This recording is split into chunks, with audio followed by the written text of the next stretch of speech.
TED Duet de la educación para el desarrollo. Factores de riesgo y de protección. Mi nombre es Joan Omar Espinosa Quirós, soy psicólogo de la institución CEDRO, Centro de Información y Educación para la Prevención del Abuso de Drogas. Algunas orientaciones para nuestros estimados alumnos es que este capítulo tiene por objetivo dotarlos de contenidos y herramientas que permitan conocer sus propias potencialidades, desarrollar e integrar habilidades, capacidades y ejecutar de forma eficiente y eficaz su intervención como psicólogos. Los contenidos temáticos de este tema se realizarán en un taller de duración de más o menos 3 horas, el cual se llevará a cabo el miércoles 14 de marzo en el auditorio del CEDRO. Los temas son ética y relaciones humanas, factores de riesgo y factores de protección para la problemática de las drogas, resiliencia y estrategias de intervención en poblaciones urbanas. También hablaremos de ética y psicología, del valor moral que tienen las relaciones humanas, del rol del psicólogo en la acción comunitaria, los riesgos y la vulnerabilidad, así como los factores de protección y la resiliencia en poblaciones vulnerables. Para empezar, hablaremos de la ética y las relaciones humanas. Es importante conocer que los fundadores de la ética psicológica fueron David Hume y Adam Smith, el primero en la etapa medieval y el segundo en la etapa moderna. El primero fue filósofo y el segundo economista. Sin embargo, la ética partió de las concepciones del valor que tenían los seres humanos a partir del respeto por las otras personas. En ese sentido, siendo el psicólogo el profesional que se aboca a entender las relaciones humanas, nos llevaría a pensar que el psicólogo por excelencia ha de ser un ser ético. El valor moral de las relaciones humanas radica en la consideración del tiempo que significa estas relaciones humanas en la interacción de un individuo con su entorno. Así decimos que el tiempo, como la medida del valor de la actividad humana, va a regir la consideración ética de las personas hacia los demás. Podemos ver también que las decisiones son muy importantes en este comportamiento ético, ya que siempre que tomamos unas decisiones va a alterar el entorno que nos corresponde. Es importante entender que si bien el psicólogo tiene un rol importante en la sociedad, debemos de considerar 3 puntos esenciales, que para que un psicólogo cumpla con este rol ético, ha de entender que en una realidad como la peruana, que es multicultural y multidiversa, debe asumir la importancia del conocimiento que tiene cada uno de sus integrantes, sin importar la raza, el género o la clase social económica. Asimismo, este rol parte por el respeto del otro, el respeto de su cultura, el respeto de su saber popular. Eso implica que dentro del proceso de intervenir con estas poblaciones, haciendo comprender el rol ético del psicólogo, debemos aceptar un trabajo multidisciplinario, un trabajo entre psicólogos, educadores, ciencias de la salud, filósofos, economistas, ya que todos tienen un solo objetivo, que es el bienestar humano. Respecto a los factores de riesgo, vamos a entender que el riesgo, en primer lugar, es la probabilidad de que ocurra un suceso durante un periodo de tiempo. Es así que ésta se va a aunar a la vulnerabilidad natural en todos los seres humanos, que es el potencial a que nosotros mismos estemos en riesgo a un daño que puede ser externo o un daño que puede ser interno. Así tenemos que la sumatoria del riesgo, que se considera un factor externo, más la vulnerabilidad, que depende de cada persona, nos va a provocar lo que son las llamadas conductas de riesgo. Una conducta de riesgo es un comportamiento voluntario que reduce las posibilidades de todo ser humano a lograr sus metas de forma exitosa. Por otro lado, un factor de riesgo vendría a ser aquel comportamiento voluntario que nos lleve a favorecer estas metas o a lograr estos objetivos dentro de un proyecto o un plan de vida. Así tenemos que los factores de protección y de riesgo se van a manejar dentro de 5 momentos o 5 dimensiones. Uno va a ser el nivel individual, que tiene que ver con las habilidades innatas que tiene el ser humano a través de su desarrollo psicológico. Por ejemplo, la autoestima. Una autoestima baja será un factor de riesgo. Asimismo, un factor de protección será una autoestima media alta. También tenemos factores de riesgo y de protección por el ambiente familiar. En el ambiente familiar reconocemos, especialmente para el caso de niños y adolescentes, que un factor de protección sería la comunicación asertiva, continua y con afecto, que es lo que justamente va a hacer que el desarrollo del niño sea más sostenible. Un factor de riesgo, por el otro lado, será las familias disfuncionales, será la incomunicación, será la violencia familiar. Relacionado a los grupos de pares, justamente vemos que hay factores de protección que se pueden confundir con factores de riesgo, como son el caso de los amigos que tienen los jóvenes o los niños y que muchas veces los padres tienen temor de no saber si es que estos son una buena influencia o una mala influencia. Por lo pronto podemos decir que un factor de protección para cualquier niño o adolescente o incluso para cualquier adulto sería tener un grupo referencial que es donde primen valores como la solidaridad, como la comunicación horizontal y sobre todo el respeto. Por otro lado, en el medio educativo encontramos que se van a concentrar la mayor cantidad de factores de protección, ya que esta etapa tan importante para la vida del ser humano va a llevar a que el niño, adolescente o adulto asimile conocimientos para que entiendan cómo el mundo que está a su alrededor pueda ser una oportunidad para desarrollar su potencial cognitivo y también su potencial moral. Por otro lado, como factores de riesgo en el medio educativo, ya vamos a encontrar aquellos que están vinculados a problemas específicos de conductas, como el comportamiento de tipo antisocial, también los problemas de falta de concentración en el aula. Por otro lado, también tenemos las relaciones inadecuadas que se establecen entre docentes y alumnos que pueden ser producto de hostigamientos o bullying. En el ambiente social vamos a encontrar justamente lo que es la matriz de este curso que estamos iniciando y que estamos desarrollando.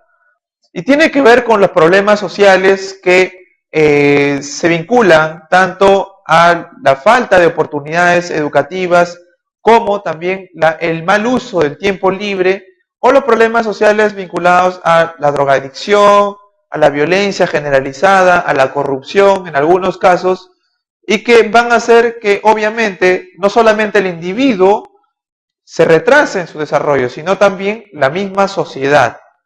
Como factores de protección vamos a tener, por el contrario, lo que aspiramos como una calidad de vida saludable, como oportunidades educativas, como también la posibilidad de tener una familia para el caso del individuo y, ¿por qué no?, de tener un trabajo estable, que se convierten en espacios de mucha referencia positiva para cada uno de los individuos. Frente a los factores de riesgo y factores de protección se encuentra un factor interesante que se denomina resiliencia. La resiliencia es la capacidad de las personas para utilizar características positivas que permiten hacer bien frente a situaciones adversas. Situaciones adversas que van a presentarse de manera inoportuna o pueden ser provocadas por el mismo individuo. Sin embargo, la resiliencia es la capacidad que los va a llevar a salir de esa problemática.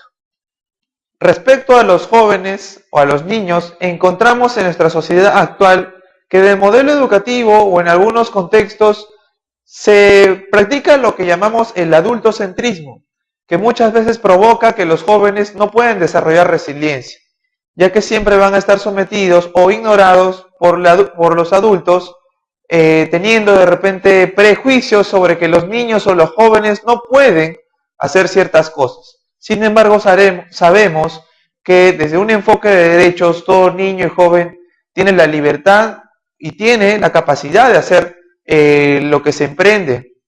Entonces, lo que proponemos aquí es impulsar que cada adulto y cada joven trate de romper esa brecha generacional para que los factores de riesgo disminuyan y los factores de protección se incrementen.